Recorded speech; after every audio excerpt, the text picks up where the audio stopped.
शुक्लाम्बरधरं विष्णुं शशिवर्णं चतुर्भुजं प्रसन्नवदनं ध्यायेत् सर्वविघ्नोपशान्तये। ॐ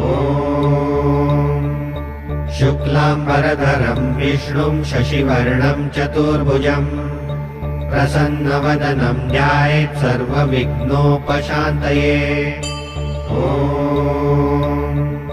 शुक्लाम्बरधरं विष्णुं शशिवर्णं चतुर्भुजं प्रसन्नवदनं ध्यायेत् सर्वविघ्नोपशान्तये। ॐ शुक्लाम्बरधरं विष्णुं शशिवर्णं चतुर्भुजं प्रसन्नवदनं ध्यायेत् सर्वविघ्नोपशान्तये।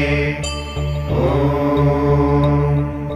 शुक्लाम्बरधरं विष्णुं शशिवर्णं चतुर्भुजं प्रसन्नवदनं ध्यायेत् सर्वविघ्नोपशान्तये। ॐ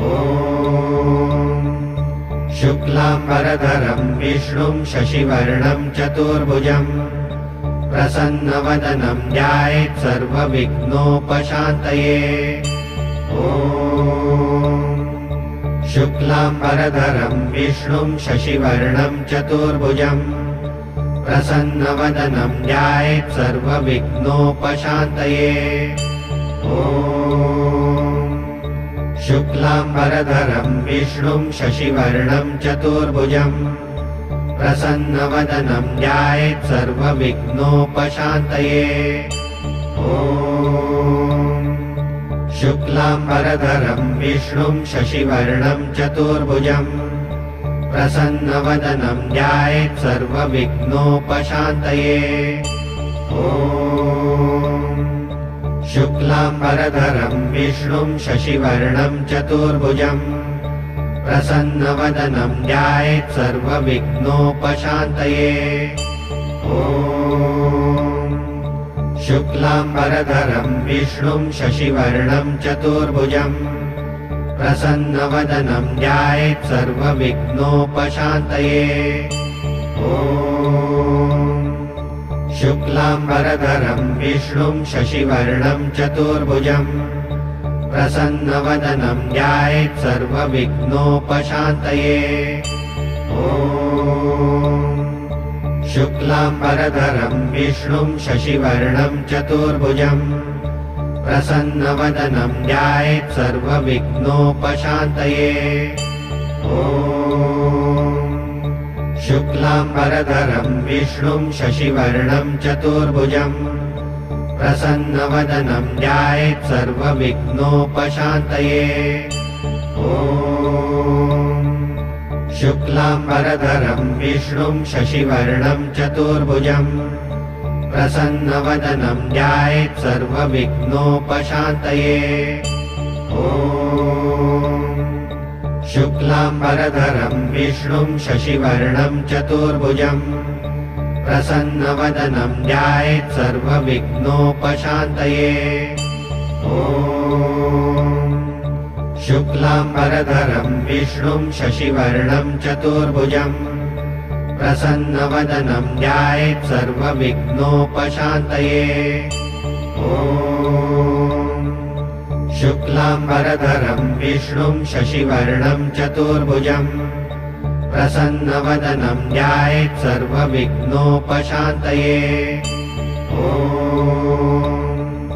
शुक्लाम्बरधरं विष्णुं शशिवर्णं चतुर्भुजं प्रसन्नवदनं ध्यायेत् सर्वविघ्नोपशान्तये। ॐ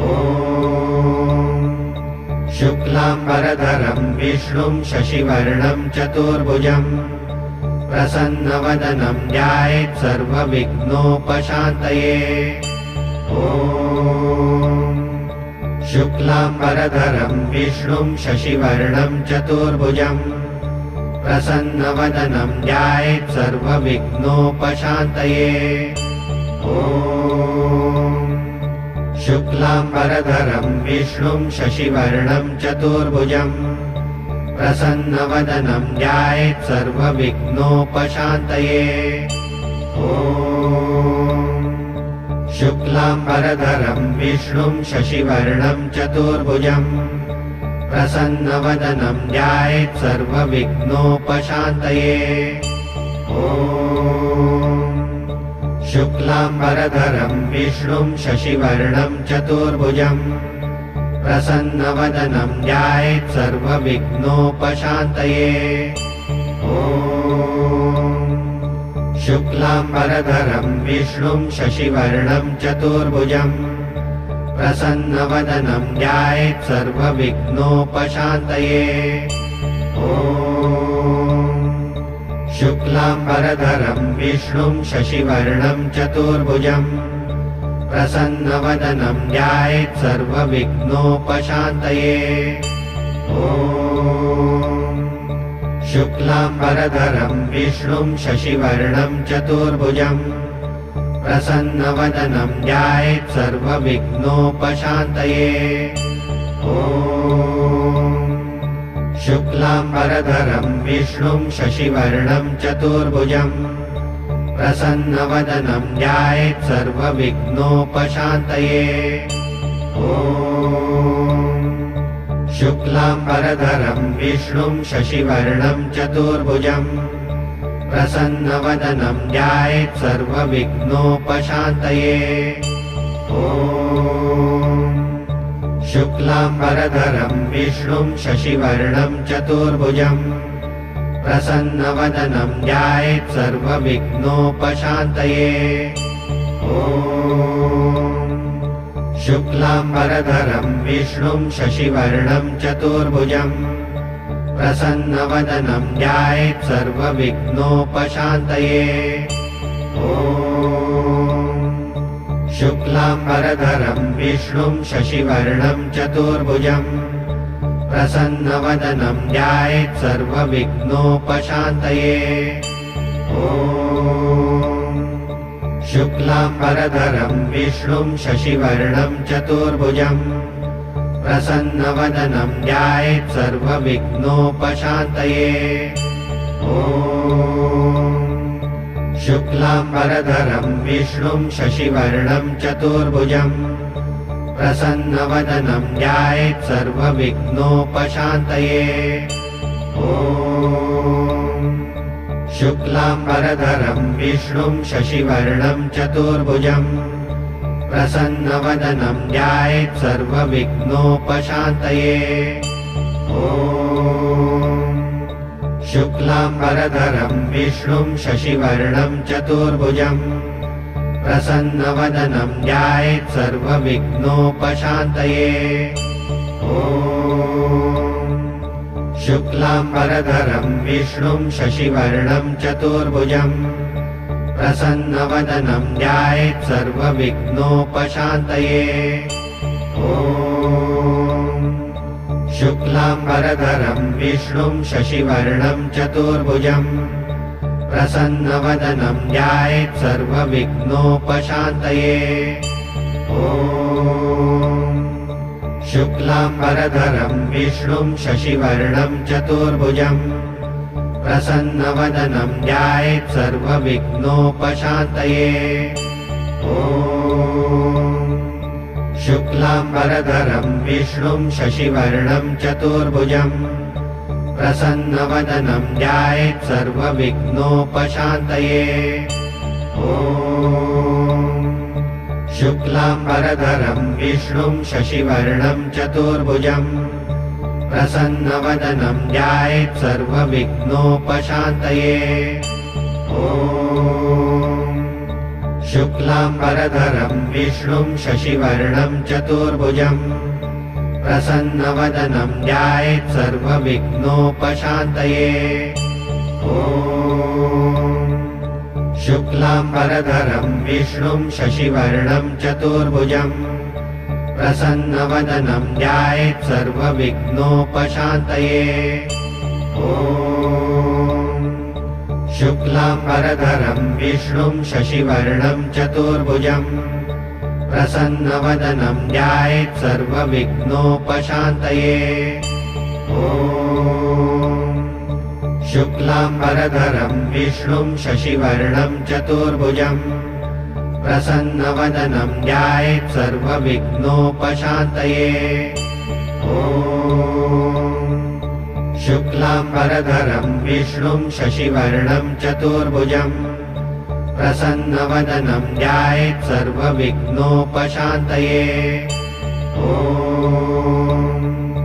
शुक्लाम्बरधरं विष्णुं शशिवर्णं चतुर्भुजं प्रसन्नवदनं ध्यायेत् सर्वविघ्नोपशान्तये। ॐ शुक्लाम्बरधरं विष्णुं शशिवर्णं चतुर्भुजं प्रसन्नवदनं ध्यायेत् सर्वविघ्नोपशान्तये। ॐ शुक्लाम्बरधरं विष्णुं शशिवर्णं चतुर्भुजं प्रसन्नवदनं ध्यायेत् सर्वविघ्नोपशान्तये। ॐ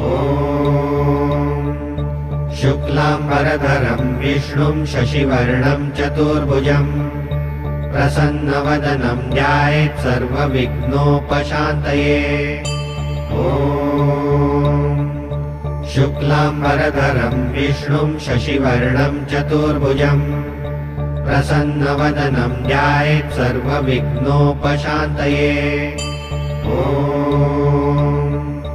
शुक्लाम्बरधरं विष्णुं शशिवर्णं चतुर्भुजं प्रसन्नवदनं ध्यायेत् सर्वविघ्नोपशान्तये। ॐ शुक्लाम्बरधरं विष्णुं शशिवर्णं चतुर्भुजं प्रसन्नवदनं ध्यायेत् सर्वविघ्नोपशान्तये। ॐ शुक्लाम्बरधरं विष्णुं शशिवर्णं चतुर्भुजं प्रसन्नवदनं ध्यायेत् सर्वविघ्नोपशान्तये। ॐ शुक्लाम्बरधरं विष्णुं शशिवर्णं चतुर्भुजं प्रसन्नवदनं ध्यायेत् सर्वविघ्नोपशान्तये। ॐ शुक्लाम्बरधरं विष्णुं शशिवर्णं चतुर्भुजं प्रसन्नवदनं ध्यायेत् सर्वविघ्नोपशान्तये। ॐ शुक्लाम्बरधरं विष्णुं शशिवर्णं चतुर्भुजं प्रसन्नवदनं ध्यायेत् सर्वविघ्नोपशान्तये। ॐ शुक्लाम्बरधरं विष्णुं शशिवर्णं चतुर्भुजं प्रसन्नवदनं ध्यायेत् सर्वविघ्नोपशान्तये। ॐ शुक्लाम्बरधरं विष्णुं शशिवर्णं चतुर्भुजं प्रसन्नवदनं ध्यायेत् सर्वविघ्नोपशान्तये। ॐ शुक्लाम्बरधरं विष्णुं शशिवर्णं चतुर्भुजं प्रसन्नवदनं ध्यायेत् सर्वविघ्नोपशान्तये। ॐ शुक्लाम्बरधरं विष्णुं शशिवर्णं चतुर्भुजं प्रसन्नवदनं ध्यायेत् सर्वविघ्नोपशान्तये। ॐ शुक्लाम्बरधरं विष्णुं शशिवर्णं चतुर्भुजं प्रसन्नवदनं ध्यायेत् सर्वविघ्नोपशान्तये। ॐ शुक्लाम्बरधरं विष्णुं शशिवर्णं चतुर्भुजं प्रसन्नवदनं ध्यायेत् सर्वविघ्नोपशान्तये। ॐ शुक्लाम्बरधरं विष्णुं शशिवर्णं चतुर्भुजं प्रसन्नवदनं ध्यायेत् सर्वविघ्नोपशान्तये। ॐ शुक्लाम्बरधरं विष्णुं शशिवर्णं चतुर्भुजं प्रसन्नवदनं ध्यायेत् सर्वविघ्नोपशान्तये। ॐ शुक्लाम्बरधरं विष्णुं शशिवर्णं चतुर्भुजं प्रसन्नवदनं ध्यायेत् सर्वविघ्नोपशान्तये। ॐ शुक्लाम्बरधरं विष्णुं शशिवर्णं चतुर्भुजं प्रसन्नवदनं ध्यायेत् सर्वविघ्नोपशान्तये। ॐ शुक्लाम्बरधरं विष्णुं शशिवर्णं चतुर्भुजं प्रसन्नवदनं ध्यायेत् सर्वविघ्नोपशान्तये। ॐ शुक्लाम्बरधरं विष्णुं शशिवर्णं चतुर्भुजं प्रसन्नवदनं ध्यायेत् सर्वविघ्नोपशान्तये। ॐ शुक्लाम्बरधरं विष्णुं शशिवर्णं चतुर्भुजं प्रसन्नवदनं ध्यायेत् सर्वविघ्नोपशान्तये। ॐ शुक्लाम्बरधरं विष्णुं शशिवर्णं चतुर्भुजं प्रसन्नवदनं ध्यायेत् सर्वविघ्नोपशान्तये। ॐ शुक्लाम्बरधरं विष्णुं शशिवर्णं चतुर्भुजं प्रसन्नवदनं ध्यायेत् सर्वविघ्नोपशान्तये। ॐ शुक्लाम्बरधरं विष्णुं शशिवर्णं चतुर्भुजं प्रसन्नवदनं ध्यायेत् सर्वविघ्नोपशान्तये।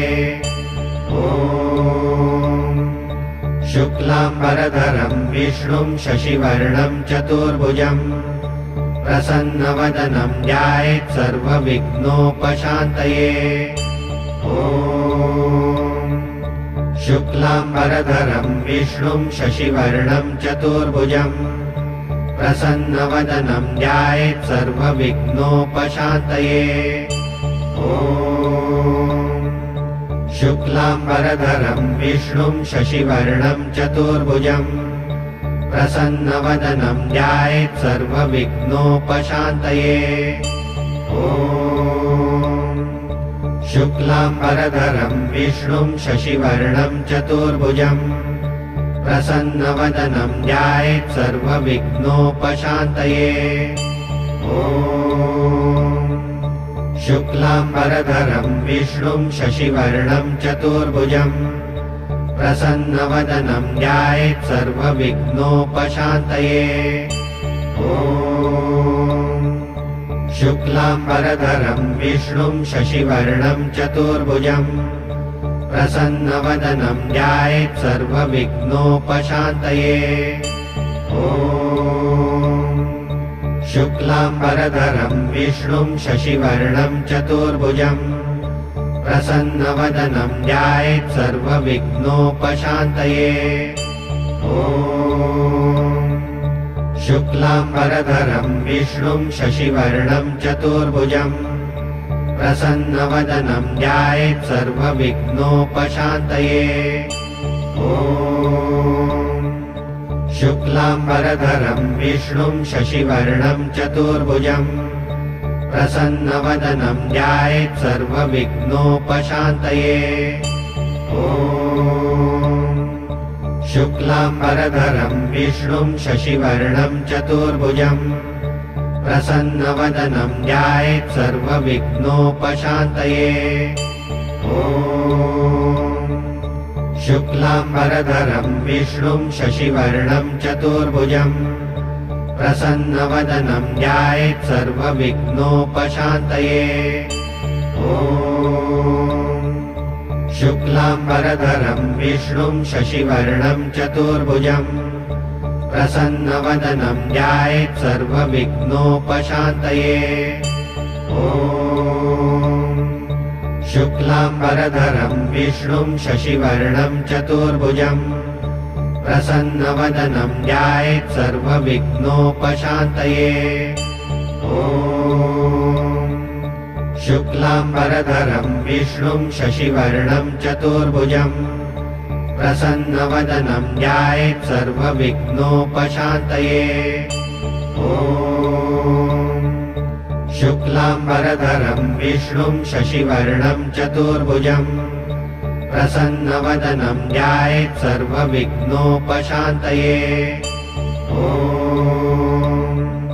शुक्लाम्बरधरं विष्णुं शशिवर्णं चतुर्भुजं प्रसन्नवदनं ध्यायेत् सर्वविघ्नोपशान्तये। ॐ शुक्लाम्बरधरं विष्णुं शशिवर्णं चतुर्भुजं प्रसन्नवदनं ध्यायेत् सर्वविघ्नोपशान्तये। ॐ शुक्लाम्बरधरं विष्णुं शशिवर्णं चतुर्भुजं प्रसन्नवदनं ध्यायेत् सर्वविघ्नोपशान्तये। ॐ